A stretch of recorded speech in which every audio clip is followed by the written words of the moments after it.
بسم الله الرحمن الرحيم الحمد لله رب العالمين والصلاة والسلام على رسوله الكريم. Continuing on the story of Yusuf alayhi salam. Last week we looked at the story of Yusuf alayhi salam from the very start till when he was in prison, and we ended with the importance of those people who give da'wah to mention or to give the priority to at-tawheed, calling people towards ibadatillah, calling people to worship Allah Jalla wa ala, and to abandon ash-shirk billah, to abandon ascribing partners besides Allah. And Yusuf alayhi salam, although he was asked by the prisoners a dream, can you interpret our dream? He went back to say, yeah, I can interpret your dream. I'm able to do this before you even have your daily food. And this is something that Allah has taught me.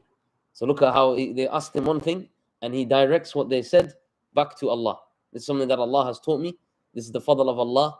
And from the fadl of Allah is that I do not worship what you guys worship from these idols and from these other gods besides Allah. I worship Allah alone and I do not ascribe partners with him. And then he goes on to talking about the interpretation of their dream. So inshallah, just again, moving on, those of you that need the code, it's 22768320. So carrying on from there, he wants to interpret he interprets the dreams of these two people. Can somebody just get me a mushaf, please? The green mushaf. Yeah. Jazakallahu khair. So the first thing that he mentions, after mentioning to them the da'wah of Tawheed, calling them towards Tawheed, calling them towards La ilaha illallah, he then tells them the interpretation of their dreams, and he says, as for one of you, then he will be serving wine to his master, and the other one will be executed. The other one will be executed.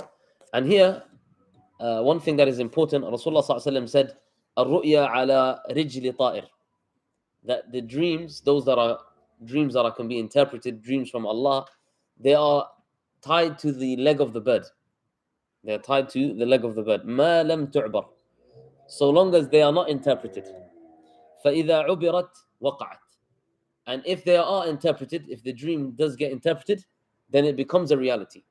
So if you have a dream and there's an interpretation behind it, this could be a dream that is just glad tidings for you. Sometimes it could be a dream that gives you good glad tidings, but sometimes there might be an interpretation behind this that is not necessarily a good thing for you, meaning for what's going to happen in your life or something like that. Like how this person, his dream was to say he's going to be executed. So then they won't necessarily be a reality unless you have them interpreted. This is what the hadith means, and this hadith is authentic. That the dreams are tied to the bird of the foot of the bird, so long as they're not interpreted. Once they are interpreted, they become a reality. So this is here when Yusuf alayhi salam, what did he say to them? قُضِيَ الْأَمْرُ, that what you have been asking about, the matter is settled. Now that you've asked for the interpretation, await for its reality to take place. So here's an important point about interpreting dreams, that sometimes when you rush to interpret dreams, bear in mind that whatever happens, you could be forcing it into reality. And this is, of course, bimashi'atillah, with the decree of Allah Jalla wa ala. Another thing here that we can derive from here, remember we said we're not going to go through the story in the traditional manner. We're more concerned with the lessons to be learnt. A discretion upon knowing bad news. Yusuf alayhi salam here, he didn't say to them, which one of you is going to be executed. He said it vaguely. He said, one of you is going to serve his master, one of you is going to be executed. He didn't say you and you. And this becomes apparent when he says to the one that is going to be saved, وقال الذي ظن أنه ناج منهما, the one who he knew is going to be saved from them, he said to him, اذكرني عند ربك, that when you do get released, okay, when you are released, then remember me with your king, with your Lord, the king. Tell him about me, remind him about me. And here it leads us on to another point, asking for a favor and expecting favors. Now Yusuf alayhi salam, he didn't do this just out of like, oh, I interpreted your dream for you, so you can do this. It was just him mentioning, do me a favor when you go to your king, just remember him, or in his presence, remind him of my case, remind him of what's happening. But Yusuf at the same time didn't do so in expecting from him something like, a sort of like, I did that for you, now you need to do this for me. And that's going to come apparent later on in the story, that Yusuf didn't do it like, I'm only doing this so that you can do that for me. He was sincere in interpreting the dream of this prisoner. طيب. Then we know that Yusuf he was in prison, and when the man left from prison, the one who was relieved, he forgot to mention. Shaitan made him forget the mention of Yusuf and he فلبث في السجن بضع سنين, and he stayed in prison for several years. Bid'ah in Arabic can refer from anything between 3 to 9 years. So this was, some say that it was around 7 years. Wallahu a'lam. What we know is bid'ah means 3 to 9. So anywhere between 3 to 9 years, Yusuf stayed longer for this period because that man forgot to mention him. Now what happens? That man who was there serving the king, one day the king has a dream, a strange dream, and it's on his mind. And in some narrations, they say that he was constantly having this dream. And so it was something that was bothering him. And he asked all his advisors and all the people that he knew, the wise people around him, and none of them were able to answer. They said, "Adghafu ahlam." This is just like, things that you're thinking about, and there's no meaning to them. And we are not people who interpret dreams. And it was at that moment that the one who was serving the king, the ex-prisoner, he remembered now, he remembered now Yusuf alayhi salam. And he says, send me and I will find out the interpretation of your dream. And now he comes to Yusuf alayhi salam and he says, Yusuf ayyuha as-siddiq, Yusuf, my dear friend, the one who he forgot all those several years. Now he has a hajj, now he has a need. And he comes to him and, Yusuf, my dear friend, I have a dream. Why can you help us and tell us about what this dream is? What is the interpretation of this dream? And here we see the sincerity of Yusuf alayhi salam. Yusuf alayhi salam didn't start off by saying, now I'm a friend. The years before, I wasn't your friend. He didn't say that. He said, neither did he say, didn't you mention me to your king? Remember we said, if you get out, you're going to mention me to your king. Didn't you do that? He didn't mention any of this. Why? Because he told them to do something, but he wasn't expecting anything. If you do it, alhamdulillah. If you don't do it, I wasn't doing it for you to do me a favor back. So here you can see the sincerity of Yusuf alayhi salam, that he was sincere in his advice, both towards the man who interpreted his dream and towards the king who wants the dream to be interpreted. Why? Because his main concern, Yusuf alayhi salam, is what's happening in the land. There's about to be some problems in the land. So this is his main concern and priority. He doesn't allow his personal feelings to get in the way. And so he gives them, he says, Tazra'una, he gives them this. And here notice Yusuf alayhi salam, he does not only do what he's asked. He could have just left it at what he was asked for. Interpret the dream. The 7 fat cows doing this, getting eaten by the 7 skinny cows. It means that he could have just left it out there. But because he had knowledge, because he had good, what we would call today financial or economical knowledge, he sought that it was an opportunity for him to give that advice. He wanted to give that advice because he was in a position of understanding what to do. So not only is he interpreting the dream, but he's offering a solution for the problem of the dream. Offering the solution, a financial solution for the entire country of how to deal with the problem of the dream. And look here, this is when we see sincere advice and expertise, that he wanted to help everybody in this situation. And then when the king hears this, he says to him, وَقَالَ الْمَلِكُ ائْتُونِي بِهِ. The king says, bring him to me. I want this man. And subhanAllah, here we learn that trust is earned, it's not given.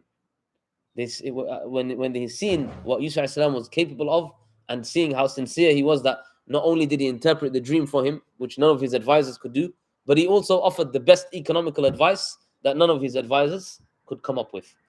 So he says that this man is a person that deserves to be trusted. So he says, bring him to me. And here Yusuf alayhi salam, very important thing, Yusuf alayhi salam was, remember, he's been put in prison, and imagine how difficult that is, that you don't even know how long you're staying in prison. You know, like now you get told you got a sentence, you know how long you got left. You know, may Allah protect us. The person will know how long he has got left. But how about being thrown in there and not knowing when you're coming out? And how about having an optimism where somebody's told you that they're going to get your case heard, and then you don't hear from them for years? So imagine, subhanallah, the the desire to want to get out as soon as you can.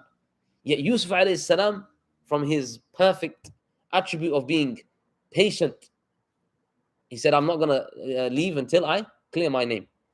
I'm going to, until they exonerate me. I don't want to come out and be still them lying about me, making these, trying to smear things about me. And here Rasulullah sallallahu alaihi wasallam actually said in an authentic hadith, لو كنت أنا لأسرعت الإجابة وما ابتغيت العذر. Nabi sallallahu alaihi wasallam said, had I been in the place of Yusuf and I had stayed those years in prison, I would have not waited for my exoneration, I would have left. And this is from the tawadu', this is from the humility of Rasulullah sallallahu alaihi wasallam, to acknowledge the patience of Yusuf alayhi salam. Whereas Rasulullah sallallahu alaihi wasallam, no doubt, was sabbar, shakur, was somebody who was very patient and very grateful. But he's just showing you how patient Yusuf alayhi salam was, that he didn't rush, he didn't get excited, oh, I'm getting out of prison, and he just wanted to rush out. No, took his time. I'm not leaving until you guys sort out that issue. I'm going to leave with my karama, I'm going to leave with my honor, with my izzah, with my ird, with my honor intact. And here, subhanallah, in wanting to clear his name, he remained honorable. What does he say? Remember, if you remember from last week, the problem was with who in specific? Imra'at al-Aziz, the wife of the minister. What does Yusuf alayhi salam say? When he says, فَاسْأَلْهُ مَا بَالُ النِّسْوَةِ الَّتِي قَطَّعْنَ أَيْدِيَهُنْ. And here we learn a very important attribute, beautiful attribute of being honorable and not trying to smear people. Even though Yusuf alayhi salam had every right to say what the truth would happen. But look at how he addressed the issue. He knows that there's a messenger and it's going to the king, and he knows that it's gonna cause rumors, it's gonna cause all types of nonsense. So he says, go and ask your king about those women who cut their hands. Generic, leaving it, not specifying, not saying that woman that did this. He had all reason to be angry, to take this personally. Yet he kept honorable. And he says, go and ask them about the women who cut their hands. And then the king, obviously, he addresses and here, by the way, actually, another important point to mention is the importance of making sure that you honor. It is, don't think that you're just defending yourself. It's important that you defend yourself. Defend your honor is very important. Rasulullah sallallahu alaihi wasallam himself would do this. Once he was in i'tikaf, and then he left out of the masjid and he was talking to his wife, Safiya, radiallahu ta'ala anha, and a couple of the companions went by. Rasulullah sallallahu alaihi wasallam stopped them and he said, Innaha Safiya, it's my wife, Safiya. Because he didn't want them to think that he's talking to a strange woman or something like that. I'm talking to my wife. And the Sahaba, the two companions, they said, Ya Rasulullah, we would never doubt you. You are the messenger of Allah. Why would we doubt you? Rasulullah sallallahu alaihi wasallam said that shaitan, he runs in like the blood in the veins of Ibn Adam. Shaitan is easily going to cause you to doubt. And that's why it's important that if somebody sees you in what would seem to be a compromising position, and you have a valid excuse, it's important that you let them know. Brother, by the way, you've seen me here, you've seen me there. This was the case. I don't want you to think you've seen me, for example, with somebody who was not in hijab. This was the case. I was alone with this woman. I'm the mahram of this woman. It's important that you clarify these things so that people expel the doubts, like Yusuf alayhi salam here did with before leaving the prison. But moving on to the details of the case that happens. Now the king he's concerned. Oh, what's this problem that's going on? Why is this man being thrown into prison? So he starts to do investigations, and he says, قال ما خطبكن إذ راوتن يوسف. So he says to them that you إذ راوتن يوسف عن نفسه. He starts to bring these women up. What's going on? What's the case? Why were you trying to seduce Yusuf alayhi salam? And then this is now where they where the truth comes out, and قالت امرأة العزيز الآن حصحص الحق. The minister's wife comes out now and she pleads guilty. She said, now is the time for the truth. I am the one who tried to seduce him, and he is being truthful all the way. So she's come here to plead guilty. And here we have to acknowledge when people do the right things. Yes, she did many wrong things previously, we can see, and including that is accusing him of a great crime. Yet when it came to the time, she acknowledged her wrongdoings. And to show you that when you acknowledge your mistakes, this is something that is honorable to do. We all make mistakes, but to come forward and clean, to drop your ego and to say, I made a mistake here, I'm the one who is in the wrong, this is something that is the honorable thing to do. You've already done something wrong. Rather than being even more immoral and staying away from honor by denying these things, where you lose even more credibility, the most honorable thing for you to do is to speak the truth. As Allah says in the Quran, "Oh, you believe, be qawwamina bil qist," stand for truth, even if it's against your own selves, even if it means testifying that you yourself were doing something wrong. And this is what the woman of the wife of the minister, this is exactly what she did. And she mentioned something here that is very important, that we now mention ourselves. And this is her words that Allah says in the Quran, وَمَا أُبَرِّئُ نَفْسِي, that I do not free myself from any guilt. إِنَّ النَّفْسَ لَأَمَّارَةٌ بِالسُّوءِ, because verily the nafs, it is built upon wanting evil and desires. إِلَّا مَا رَحِمَ رَبِّي, except for Allah, who Allah has mercy upon. So the nafs, the asl, the foundation of the nafs, is that it is inclined to do that which is wrong. It is inclined to do disobedience and to follow the desires. And that is why the poet, he says, وَالنَّفْسُ كَالطِّفْلِ إِن تَهْمِلْهُ شَبَّ عَلَى حُبِّ الرِّضَاعِ. The nafs is like an infant child. If you leave it alone and you neglect it, it will grow used to having the breast milk. When the child is first born, you give the breast milk, and if you leave it like that without trying to, what do they call it? In English, like, basically trying to feed it food. Then I don't know if there's an English word for it. In Arabic, we say, wean. That's the word. Wean. Barakallahu feek. When you wean the child there. So iftam. So if you don't, وَإِن تَفْطِمْهُ يَنْفَطِمْ. And if you wean the child, then the child will eventually leave that milk alone. So here, the nafs, it is inclined to do that which is desirable, following the desires. It's upon you to discipline and make a ta'deeb, to discipline your nafs, to prevent it from just following the desires, and to make it a nafs that is in line with following Allah Jalla wa Ala, and to not follow your desires. And when a person lacks this discipline, when you don't do discipline of your soul, of your nafs, then know that you will become a person who's unhonorable. Like what happened to, like she acknowledged, that she was letting her nafs do whatever. She fell in love, she was following her lust, and this is what ended up with doing her. Had she done like what Yusuf did, on the other hand, control himself, then that would have been the honorable thing. So not only is it something which is a great obedience to Allah Jalla wa Ala, but it's also for your own reputation and your own honor and your own dignity, your own self-dignity. So here's an important lesson that we learn from Imra'at al-Aziz, from the wife of the minister. طيب. Now that the king has heard the story and he's realized the value of Yusuf alayhi salam, he says, وَقَالَ الْمَلِكُ ائْتُونِي بِهِ أَسْتَخْلِصْهُ لِنَفْسِي. He says, bring Yusuf to me. I'm going to keep him as one of my sincere advisors. I want him close by me. فَلَمَّا كَلَّمَهُ, and when he spoke to Yusuf alayhi salam, قَالَ إِنَّكَ الْيَوْمَ لَدَيْنَا مَكِينٌ أَمِينٌ.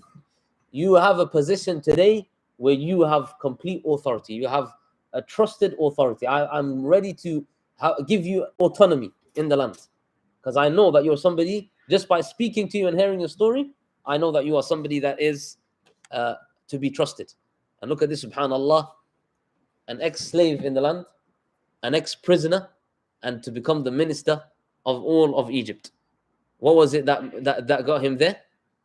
Being sincere and being honest. being sincere with the people and being honest with them. So you hear these great attributes and where they can lead a person. And he was being patient with the dhulm that they did on him, not meaning that he accepts that dhulm. He challenged it, but at the same time he remained sincere, remained honest, and he remained honorable even with those people who are trying to harm him. That doesn't mean people that get the wrong understanding now that if someone is trying to harm you, just keep quiet. Yusuf didn't keep quiet, but he chose the right time and he challenged it through the right channels in a way that he maintained his karama, maintained his honor without coming across like somebody who's trying to smear others. And this is a very difficult attribute. Not everybody can do this. When somebody's wronged you, you have the temptation to want to wrong them back. Somebody smeared you, you want to smear them back. But Yusuf, look at the beautiful lesson that we learn here. He was smeared and he was lied against, but he never went and did the opposite. Even though he had the right, he wouldn't have been lying. Had he said, this woman is like this and that, he would know he wasn't lying. Yet he did it in such an honorable way. So here's a very important lesson that we learn from Yusuf alayhi salam. And also here, what does Yusuf alayhi salam, what does he say? قَالَ اجْعَلْنِي عَلَى خَزَائِنِ الْأَرْضِ إِنِّي حَفِيظٌ عَلِيمٌ. That place me in charge of the storage of the land. Basically make me the minister of your finance, the country's finance.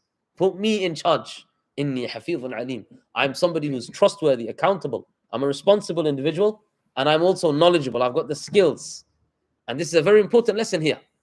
Sometimes it is required from you to acknowledge what Allah has gifted you with, and not to have a tawadu al-kadhib, when you have this fake sense of humility. Some people, they try to be very humble and say, oh, I'm not the right person and all this, and Allah has gifted him all those skills. That is not you being humble. That is not tawadu. فَأَمَّا بِنِعْمَةِ رَبِّكَ وَأَمَّا بِنِعْمَةِ رَبِّكَ فَحَدِّثْ. As for the favors of your Lord, then speak about them. Not in a way that you become arrogant, because that's why it's looked down on. But if you genuinely have abilities to solve a situation, then you should step up to it. If everybody had this idea that, oh no, somebody's better than me, this person's better than me, then nobody will get the job done if we all have the same mindset. But if we had people that genuinely have good qualities, they have good skills, they have good knowledge of a topic, they should not be shy to step forward and do this task that needs to be done, to claim the responsibility. But it's important that you have the same things that Yusuf alayhi salam had. Hafidhun alim. That I am knowledgeable, I have the skills, I have the experience, and also I'm hafidh, I'm trustworthy, I'm somebody who's accountable. I'm somebody who you can trust that he's going to be responsible. You can trust in me, as you've seen. So if a person has these qualities, then no doubt they should step up to the task and do this. And of course, that requires them to be people that they are in of themselves accountable people, and they have responsibility. And here Allah mentions that this is how we made Yusuf in the land and gave him authority, and he was able to go wherever he wants. SubhanAllah, look at Allah mentions here, يَتَبَوَّأُ مِنْهَا حَيْثُ يَشَاءُ, able to spend and do as he pleases, from being an ex-slave where he's got limited movement, from being an ex-prisoner where he has no freedom, no wealth. Now he has the wealth of the land and he has freedom to move wherever he needs to go. To show you here how Allah can change things and change the scenario and give people authority that were once seen as the ones who had no chance of having anything. طيب. Moving on quickly, inshallah. The brothers of Yusuf alayhi salam, now we know after Yusuf alayhi salam, now he's become the minister. And the brothers now, they come to the land of Egypt where their brother is the minister, not knowing obviously about him. And they are now the relationship has changed. Now they are in need and they are the ones who are the weak ones. And Yusuf alayhi salam is the one in the position of authority and strength. Again, to show you, تِلْكَ الْأَيَّامُ نُدَاوِلُهَا بَيْنَ النَّاسِ. These are the days that we alternate between the people. Sometimes you have people who are in a position of strength and the people are in the weak. And then tomorrow the things change. So don't get complacent thinking that you're the one. Not many years ago, Somalia, they used to help financially to help Saudi Arabia. They used to financially help Saudi Arabia. SubhanAllah. And now the opposite was happening when they went through the civil war and all these things happening. You had Saudi Arabia having to help Somal. So you can see here that this is how things happen. Nobody has, nobody is at the top all the time. They will be brought down, and sometimes they will be the one that is in need. Sometimes they are the ones who are helping the others. So here, dynamics can change. Dynamics can always change, and people shouldn't get complacent with the power and the authority that they've been given. And the example that we have in history is many, the likes that we've been talking about, Banu Israel, that we will talk about, how they came from slaves in the land to being the people in charge of the land. طيب. And here, Yusuf alayhi salam, going quickly, just like I said, we're not going to go through the details of the story. The main thing is the lessons.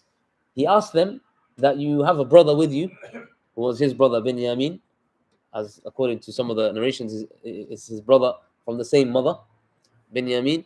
And he said, bring him with you. I will look how good I'm treating you. If you bring your brother, you will be treated even better. It'll be an extra camel that you've got, and you get extra things that you need. So they go to the father and they say to the father that, listen, we want, if we don't take Binyamin with us, we're not going to get anything. Trying to convince the father so that they can get Binyamin to come with him. And here we learn a very important qaida that Yaqub alayhi salam reminds them, and Rasulullah sallallahu alaihi wasallam said that the believer is not stung from the same hole twice. The believer is not stung from the same hole twice. Saying, I know what you did with Yusuf. Do you think now I'm going to entrust you with Binyamin?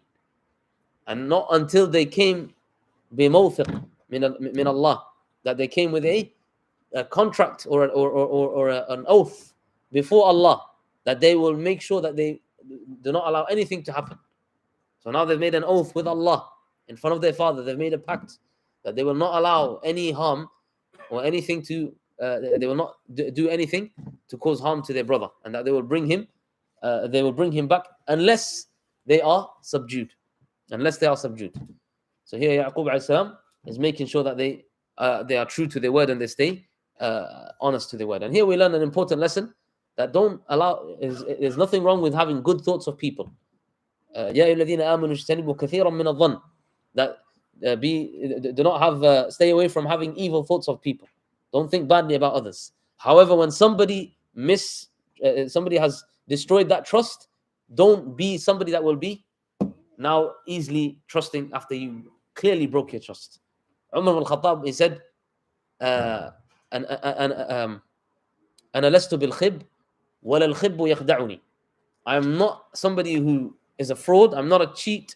I don't cheat people. Neither do I allow anybody to cheat me. Neither do I allow anybody to deceive me. This is Umar al-Khattab. Very important statement that we as Muslims should implement. Sometimes people say, oh, you should have husn al-dhan, you should have good thoughts, you should be forgiving. Yeah, forgiving is important. But when somebody has been entrusted and they've lost that responsibility, it's upon you to make sure that you don't put them in that same thing, unless you clearly see that they've corrected their ways. So it's a very important thing that sometimes people conflate. It's not about being too merciful. Mercy, Allah is the most merciful, and Allah gives plenty of chances. But we as humans, we don't understand, we don't know what's happening in the person's heart. We have to deal with what we've seen. Person has betrayed their trust, then you need to keep an eye on them, and you can't be trusting them in the same manner. It's very important. طيب. Here's an important point to mention. When Yaqub alayhi salam, when he tells the brothers that, okay, fine, go and you can take your brother. And now, as they're going, remember, there's, mashallah, the amount of brothers there's 11 of the brothers, and so they have a lot of brothers. And not everybody has a big family like this. All sons as well, not like there was daughters, all sons. So this shows a strong family. And it was also said that they were all very handsome. They were all very handsome, young, strong men. So Yaqub alayhi salam, he was worried that they would be afflicted by evil eye, by jealousy, when people see them going together as one group. So what did he say? He advised them to go through different gates of Egypt. Go through the different gates of Egypt. Don't all go from one gate. And subhanAllah, here we learn another important lesson, that is important that a person places, when he says, I have tawakkul in Allah, he does the means. Yeah, he does the means. And as Rasulullah ﷺ said, tie your camel and then place your trust in Allah. And as the ulama mentioned, tying your camel is part of tawakkul in Allah. Tying your camel, it is part of tawakkul in Allah. Don't think that this separate issue. No, you doing the means is a form of tawakkul in Allah. The greatest mutawakkil ala Allah, Rasulullah ﷺ, when he was in Mecca and he was going to make hijrah, look at what he did. And inshallah, when we get to Rasulullah ﷺ, we'll go through this in detail. But look at what he did. Look at the plans that he made to make hijrah, to escape Mecca when he was wanted. He could have easily said, I'm the Rasul of Allah. Allah will protect me and I don't need to worry about anything. And just got out of his house, walked straight, and nothing's going to happen to me. But he didn't do that. He went through a fully devised plan in order to do this. And at the same time, when everything had happened, when he did everything right, and they had come to the cave, because of his trust in Allah, he knew that I did the means, now the rest is upon Allah. So when Abu Bakr said to him that if they look at their feet, they're going to see us, what did he say? Don't think that this is only two, rather the third is Allah. Inna Allah ma'ana, Allah is with us. La tahzan, inna Allah ma'ana. So here we understand that the important thing here to understand that when a person has trust in Allah, it is important that part of that trust is doing your means. So Yaqub alayhi salam saying to them, have trust in Allah, that Allah will protect you, but at the same time, you need to do also your part. You need to make sure that you do your means, tie your camel in the right manner. And then he tells them that if should something happen, then at the end of the day, this is what you have done, and we have no control of the matter entirely. Everything goes back to Allah Jalla wa'ala. So when something harm does befall you, even though you did all the plans, then don't become despairing. Don't say that, what was the point of me doing all of that? Don't ever disregard the decree of Allah or say, if only I did this and if only I did that. Rasulullah ﷺ said, وَاسْتَعِنْ بِاللَّهِ وَلَا تَعْجَزْ. That seek the aid and the help of Allah and do not give up. Don't start becoming, in Arabic we say mutahattim, somebody who's just like, always like, is always negative, like, regardless of what I do, this is always gonna go, it's gonna fail. I try, but it always, no. This is not the way of the believer. المؤمن القوي خير وأحب إلى الله من المؤمن الضعيف. The one who's mentally strong as a believer, who doesn't have this negative, pessimistic mindset, he is more beloved and better in front of Allah to the one who is weak minded and he doesn't have the same thing. So the strong mentality is wanted for the believer. Something that is praiseworthy. It's a good attribute to have. Something we should instill in our children as well. That they don't become mutahattim, they don't become people who are like always pessimistic and just always looking down at life. No matter what I do, I always fail. No, I will try. If I fail, I'll get back up. If I get hit by a hurdle, I'll get back up. This is the way of the believer. But what should happen? Should you fail and everything happens after that? Then in أصابه شيء فلا تقل لو أني فعلت كان كذا وكذا. If something does happen, don't say, if only I did this and that, then this would have happened. Don't start saying, if you did your plan, you did your thing, you tried to do everything to the best of your ability. So say, قَدَّرَ اللَّهُ مَا شَاءَ فَعَلْ. This is what Allah has planned, and Allah is the best of planners. Allah does as He pleases. Inshallah, there's good in this for me. This is the way of the believer, that he never falls to that, and it doesn't allow to be despair, to lose hope in Allah, as we're gonna get to inshallah also. طيب. And here as well, another important thing: not giving others an opportunity to harm you. Avoid things that are clearly going to cause people to have hasad or evil eye. Somebody, mashallah, he's got a beautiful house, it's done up nicely, and then he starts, posting the pictures all over social media. Like, look, I did this and I did that, and then I don't know, he goes in his house and the roof starts collapsing or something like this. People are giving him all the evil eye. Al-'aynu haqq. The evil eye is real, and if you're not, if you're I'm not saying that you're not allowed to tell people the good things that have happened to you, but you be careful about spreading it to everybody and anybody.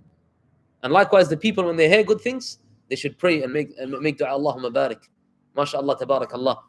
Make dua of barakah for your brother when these good things happens. How many times have we seen brothers, mashallah, he's got a good family, nice married life, and he's going around posting that all over. Everybody's talking about it, talk of the town.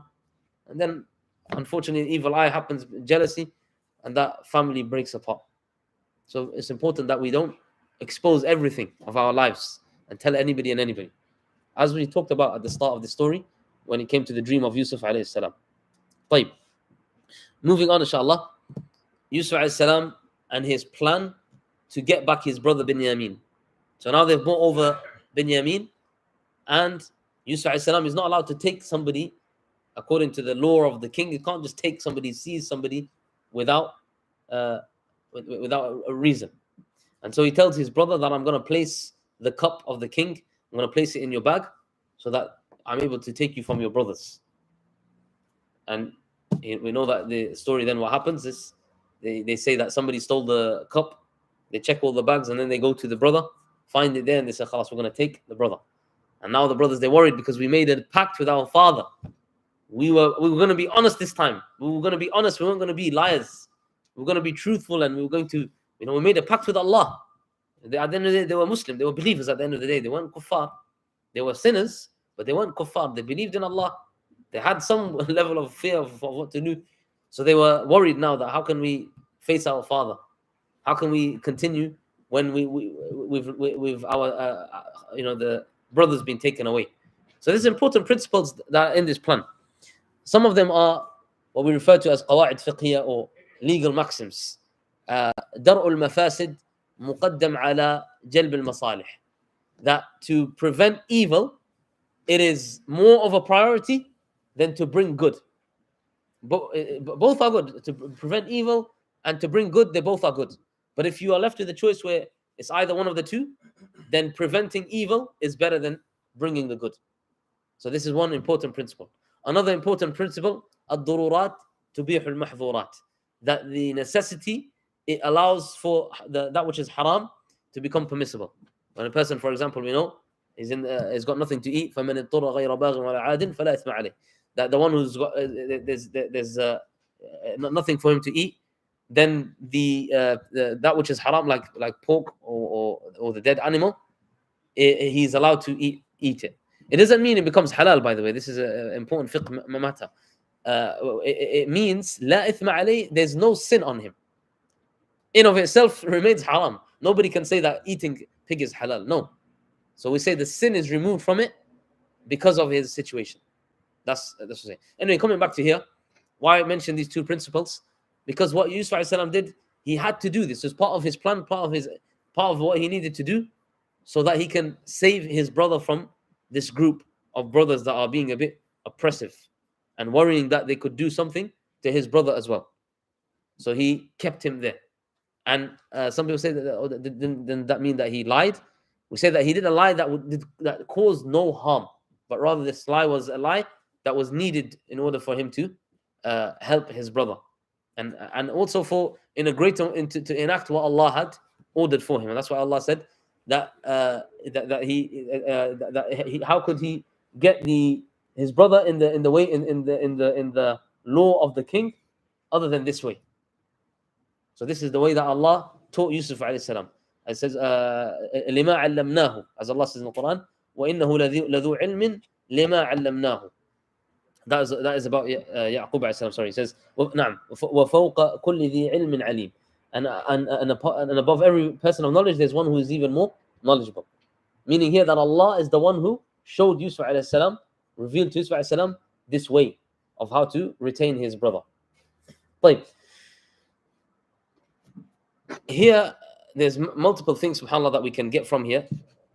The other thing is, from this qa'idah as well, for example, a husband, he doesn't love his wife, but he's a good husband. He looks after the family, he spends on the wife, gives her rights, looks after the children. But because he doesn't really have the feeling of love towards her or anything like that, and we talked about this previously, that doesn't mean now that he has to destroy his marriage. But the wife requires some sort of love for her to continue. She wants to feel that she's loved.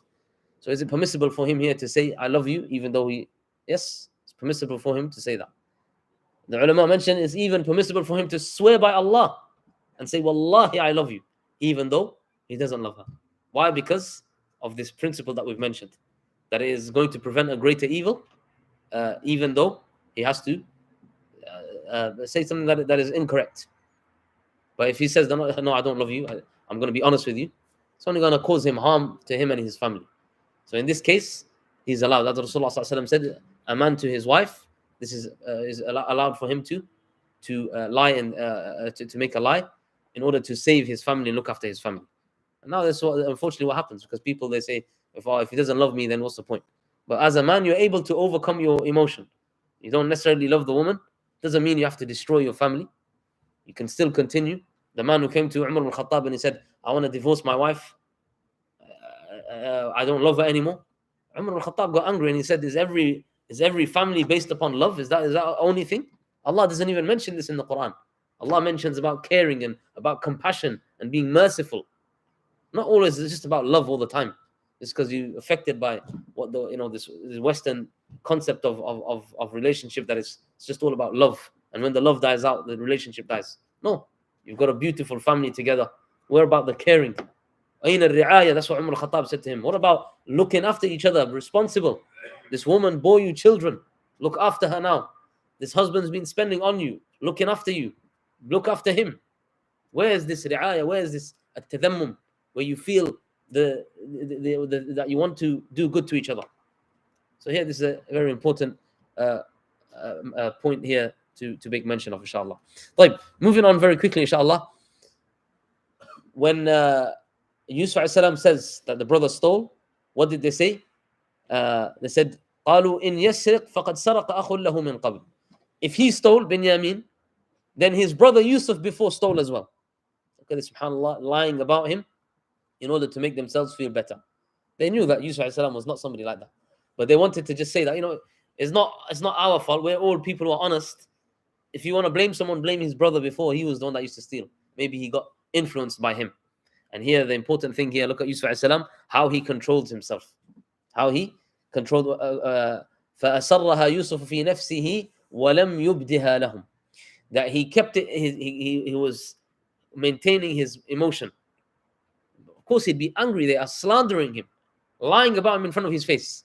Yet he controls his emotion for the greater good, because he wants to teach them a lesson. He doesn't want to expose right now who he is, so he maintains his emotion. Why? To do the thing which is correct. And this is important. Person should be led by the emotion. Somebody feels upset, he goes on what he feels. No, control your emotion and do that which is as-sawab, that which is the correct thing to do, inshallah. And here, when they eventually go back to the father and they tell him what happened, of course we know that Yaqub alayhi salam, he didn't know about what had happened. And show you here that he didn't have ilm of al-ghaib. He didn't have knowledge of the unseen. Had he had knowledge of the unseen, he would have known that they're telling the truth. But here in this time, they were actually telling the truth. To show you here that, again, a lesson for them. First of all, a test for Yaqub, that now his second beloved son is taken away from him. And also a lesson for them. For the children, we always tell them the story of the boy who cried wolf. He said it the first time, you lied, people believed you. Second time, third time, after that, they didn't believe you. And when the reality happens, when it's truth, you didn't benefit, nobody believed you because you're known as a liar. And we have this in our own tradition, where Rasulullah ﷺ said a person will lie until he becomes noted by Allah as a liar. Until he becomes noted by Allah that he's a liar. Imagine being classified by Allah that you are a liar. So here, this was a lesson for the brothers of Yusuf. Because of your previous actions, you are the ones who made it worse for yourself. This time you were innocent. This time you truly were subdued, and it wasn't your fault. But you could not defend yourself against your father because you have a poor track record. طيب. Yaqub alayhi salam, then he says to his he says to them, نعم. He says, اذهبوا فتحسسوا من يوسف أخي ولا تيأسوا من روح الله. After he just lost his two sons, he doesn't know what Yusuf alayhi salam many years ago now, Binyamin. But look at this, subhanAllah, the positivity that he remains and the good thoughts of Allah. He says, go in the land and find out if you can find Yusuf and his brother. وَلَا تَيْأَسُوا مِنْ رَوْحِ اللَّهِ. And do not give up hope in the mercy of Allah. Do not give up hope. Don't despair in the mercy of Allah. إِنَّهُ لَا يَيْأَسُ مِنْ رَوْحِ اللَّهِ إِلَّا الْقَوْمُ الْكَافِرُونَ. It's important, ya mu'min. or believing man and believing woman, it's important you understand this. That nobody despairs from the mercy of Allah except except for the kuffar, except for the disbelievers. They are the ones who have no hope. When things go down, they lose hope and they become despairing. As for you, a believer, it's important that you do not despair. It's important that you never despair from the hope of Allah Jalla wa ala. Just as Yaqub alayhi salam, he did not despair and he showed positivity and he showed good thoughts of Allah Jalla wa ala. And here another important point here, when they said about Yusuf and all these things, and he became upset, and to the extent that we know that his eyes became white, meaning he lost his sight from the upsetness. This was the extent of his trial. Yet when they seen him like this, they said, they were concerned about their father, the brothers. What did he say? قال إنما أشكو بثي وحزني إلى الله. That I only complain to Allah Jalla wa ala. I don't complain to you. Don't come to me and ask me. I'm not going to complain to you. And here is a very important thing, that when life hits you hard, the best one that you can complain to is Allah Jalla wa ala. You can go and you can complain about how things are difficult and speak to a friend, speak to somebody else. At the end of the thing, what they're going to say to you? What did they say to you at the end when you told them your whole sob story? May Allah make it easy for you. So why don't you make it a shortcut rather than going and complaining to them, and complain to the one who's going to actually help you? Have that conversation with Allah Jalla wa ala. We talked about in the khutbah today, Zakaria. He's never had a son all his life, making dua khafiyya in privacy to Allah. وهن العظم مني. My bones have become weak now. واشتعل الرأس شيبة. My hair has become all white.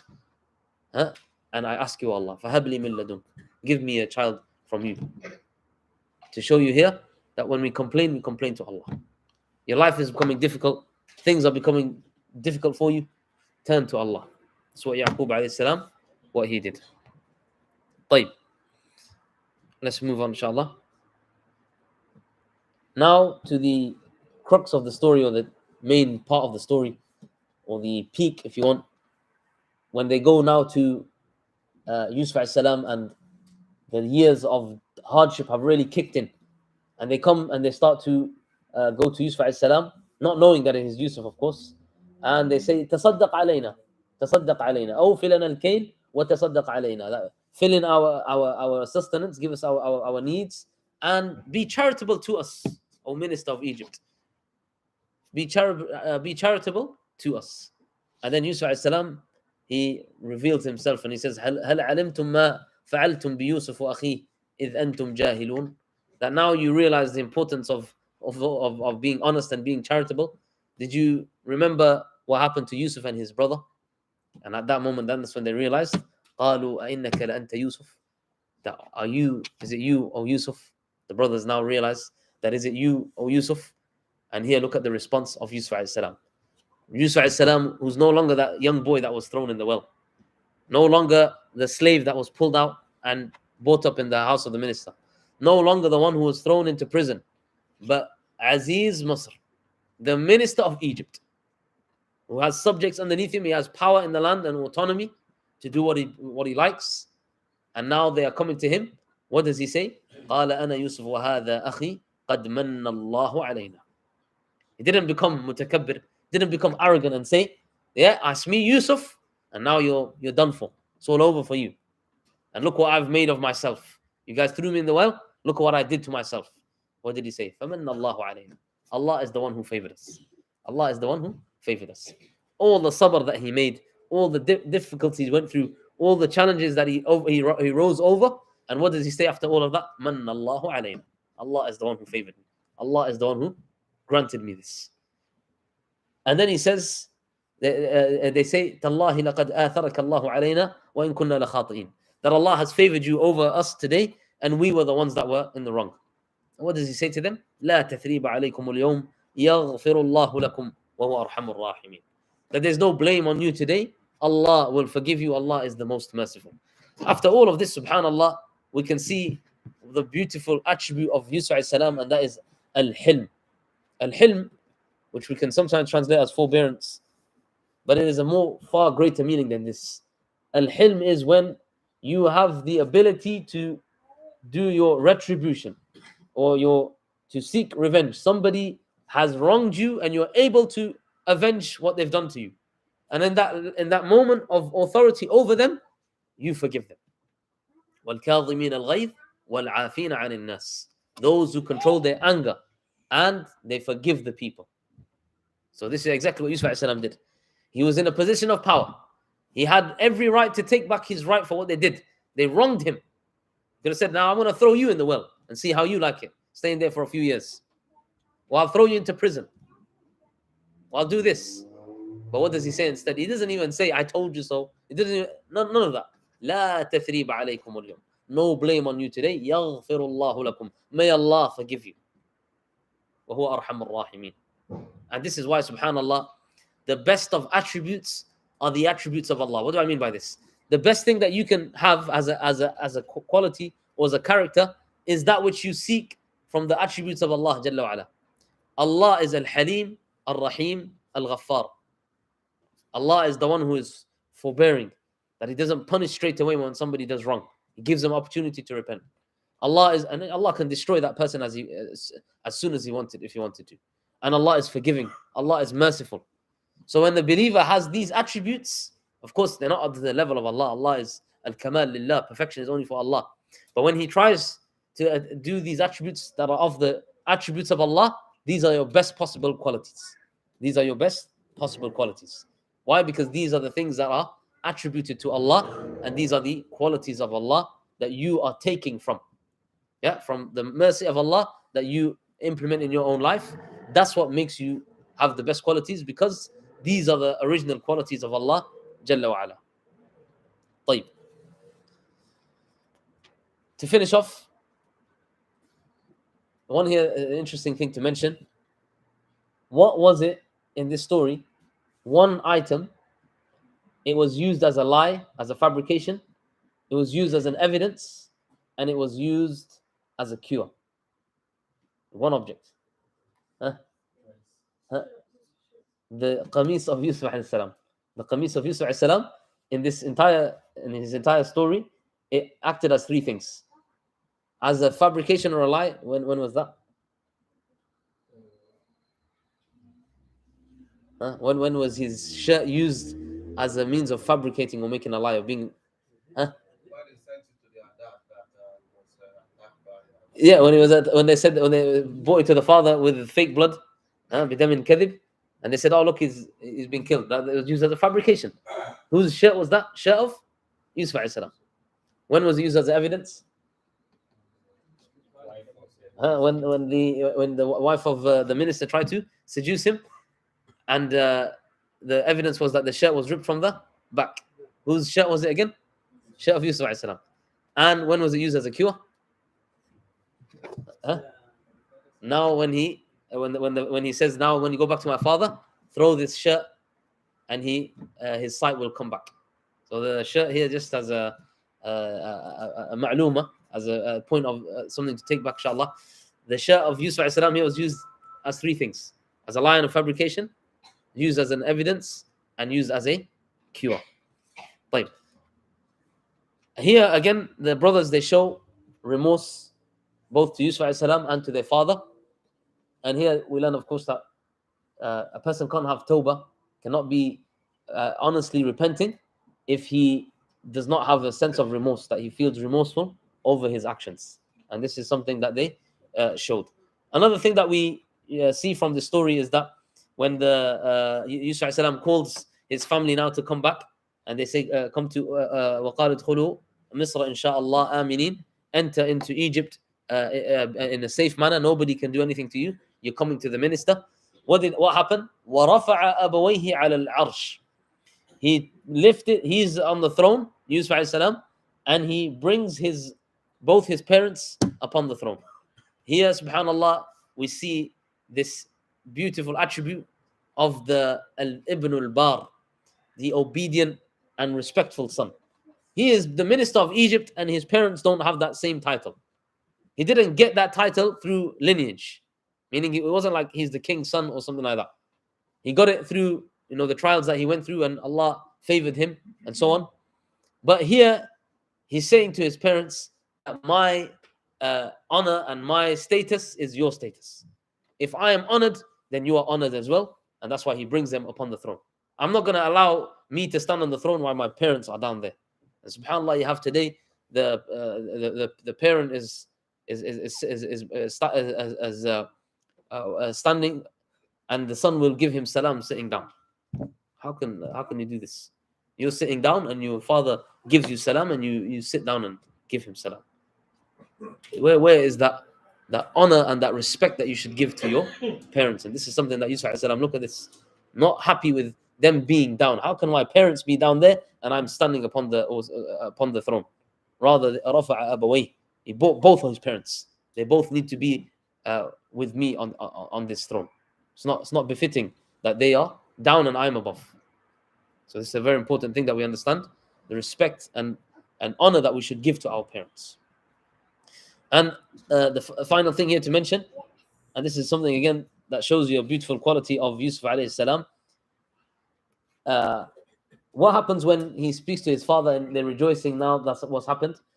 He says to his father, وقال يا أبت هذا تأويل رؤياي من قبل قد جعلها ربي حقا وقد أحسن بي إذ أخرجني من السجن وجاء بكم من البدو من بعد أن نزغ الشيطان بيني وبين إخوتي. Subhanallah. First of all, look at the attribution to Allah, as we know. This is from Yusuf alayhi salam's way, that he said that Allah has brought the vision to reality.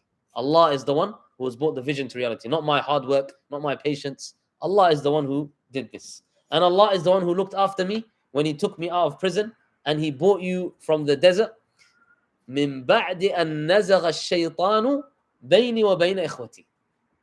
His brothers, after they wronged him and did all these things, not only does he attribute all the good to Allah, but he says after shaitan had caused hatred between me and my brothers. He's called that niza' bain, the hatred and the enmity between me and my brothers.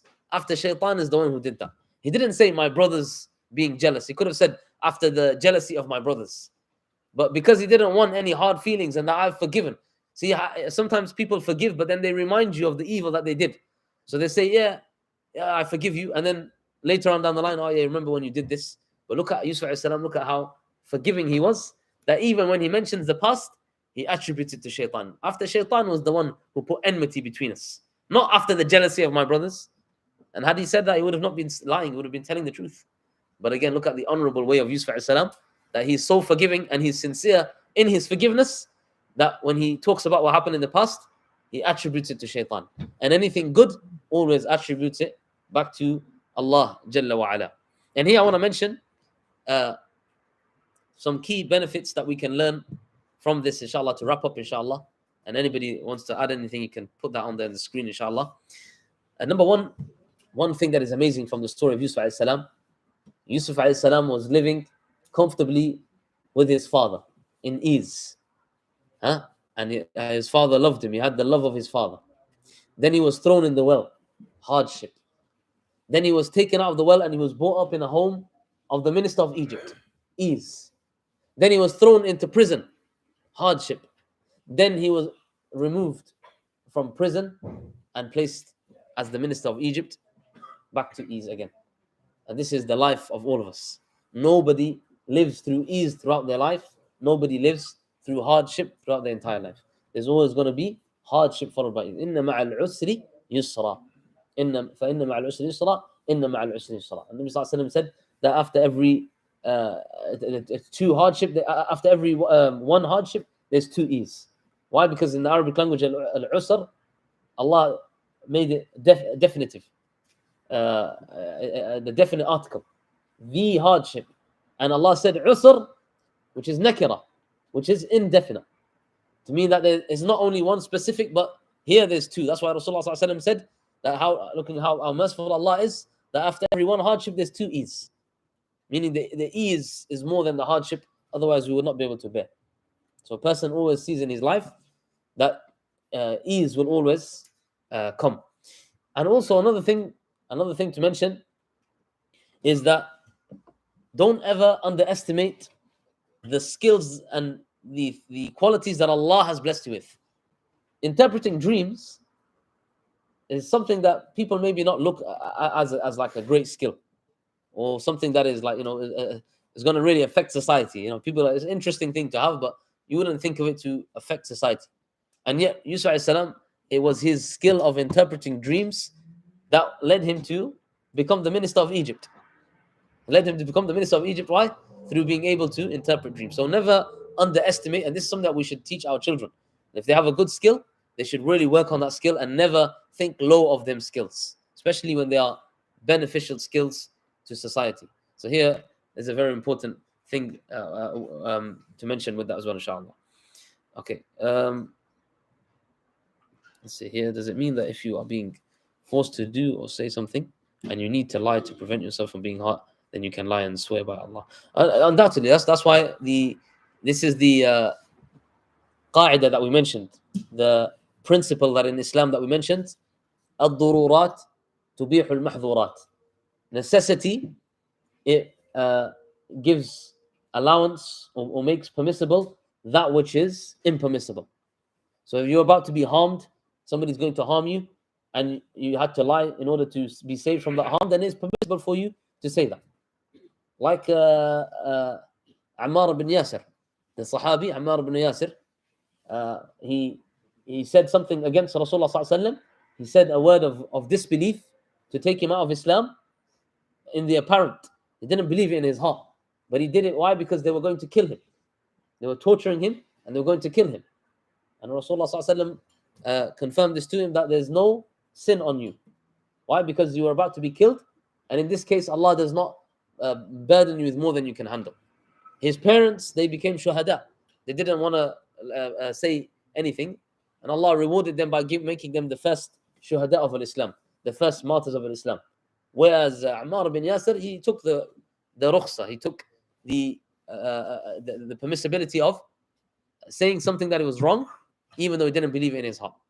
So if somebody is going to lie because it's going to cause, if he doesn't lie, now that doesn't mean now we go to the extreme and start saying, "Oh, I'm gonna do, if I don't do this, a harm's going to come to me." And no, it has to be genuine harm, and that's why it's important that we understand the qawaid al-fiqhiyya, the legal maxims, so you understand what is classified as harm. You don't take it into your own thing now, and it's something you have to actually study. When is it harm? When is it classed as harm? When is it permissible for you to do certain things? Like, yeah. In the beginning of this lecture, yeah, you said something about interpretation of a dream. Yeah.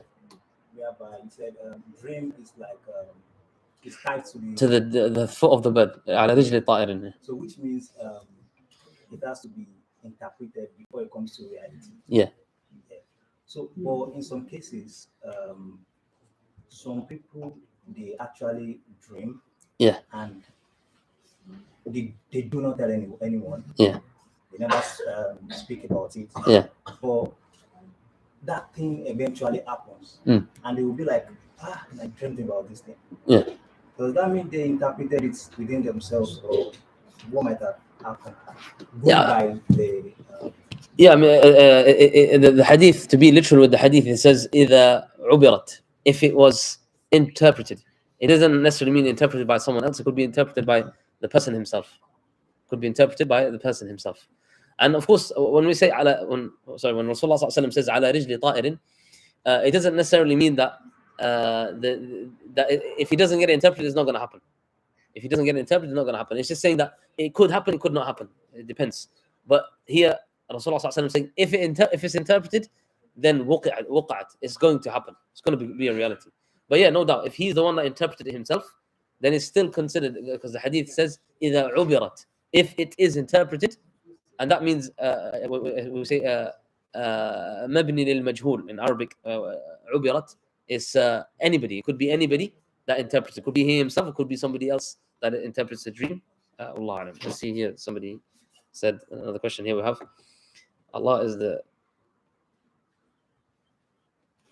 It's trying to. Allah is the greatest of all mankind, and inshallah. Okay, so the person is making the dua for everyone, inshallah, that we all do Umrah together.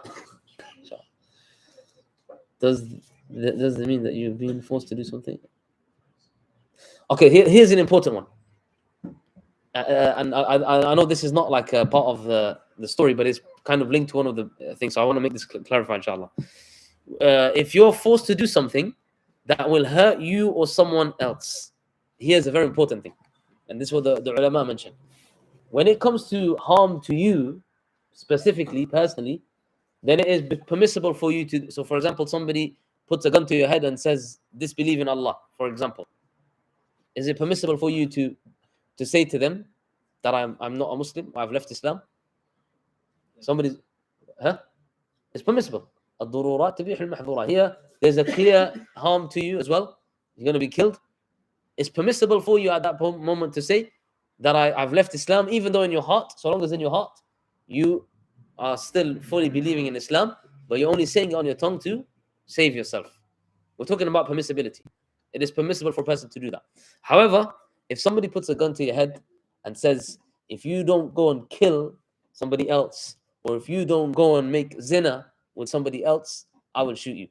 Here, are you allowed to do that? If you don't kill, let's make it even, let's step it up a bit. If you don't kill this person, I'm going to kill your family. If you don't kill this person, I'm going to kill your family. This is a conundrum that many people in the West, they say, oh, what should you do? And is this permissible in Islam? Why not? Ahsant, barakallah fik.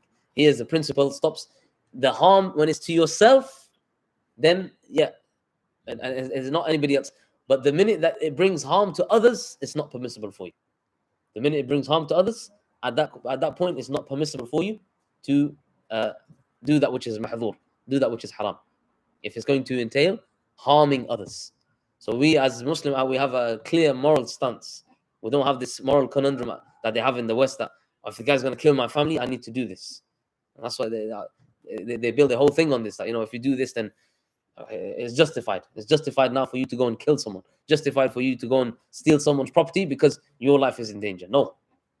If it means you personally, like you had to say something that was kalimat kufr, you had to do something that was haram, that was in of yourself, then the Sharia gives you that permissibility.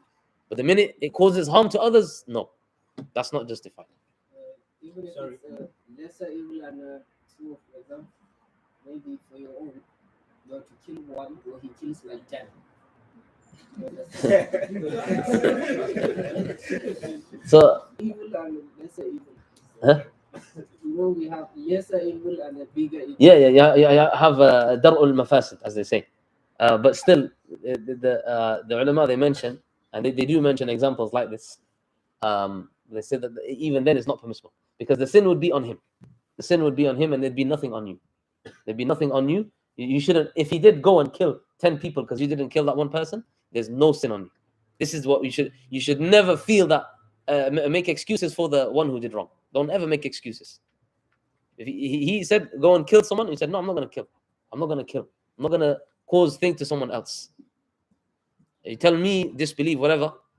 If he goes through with what he said and he killed them 10 people because you didn't kill that person, there's no ithm on you. There's nothing on your dhamir, nothing on your conscience. If only I killed that one person, the 10 people would have been saved. It's not the case. What about in the case where there's a gun at your head? Yeah. That you should deny Allah. Yeah. Deny Islam. Yeah. So what level is a person that says, no, I'm not going to deny, and he got killed? Yeah. And the person that says, yes, I deny, and he was. Like I said, no doubt the one that kept his iman, no doubt he's higher in level, undoubtedly. And we have an example of this. We have the Sumayya, radiallahu ta'ala anha, awwal shahida fil Islam. Look at the status Allah gave, that she was the first martyr of Islam. Why? Because she kept. Abu Jahl said to her, just say one thing, just one thing. Just praise one of the idols or something like this. Just praise one of the idols. That's all we want. And she stuck to La ilaha illallah. And he killed her. Ammar bin Yasir, what he did was permissible. We're not talking about what's the best thing to do. We're talking about the rukhsa, what is permissible, what the Sharia gives scope for. The Sharia allows you to do that, but it doesn't necessarily mean that it is the best thing. It doesn't necessarily mean that is the best thing. Always taking the rukhsah doesn't always mean that's the best thing. Always taking the rukhsah. Sometimes, yes, there's a hadith, Allah loves that you take the rukhsah, but here we're talking about a person sticking to his iman, even though it's going to cause him harm. Undoubtedly, that person has a greater reward with Allah. Jalla wa ala, subhanAllah. And it takes a high level of iman for somebody to be able to do that. Not anybody can do that. So can we compare it to? I'm sorry, my question. So can we compare it to someone that is sick and is about to die or something like that, and he says, okay, you have to take this, which is haram, in order to get healed.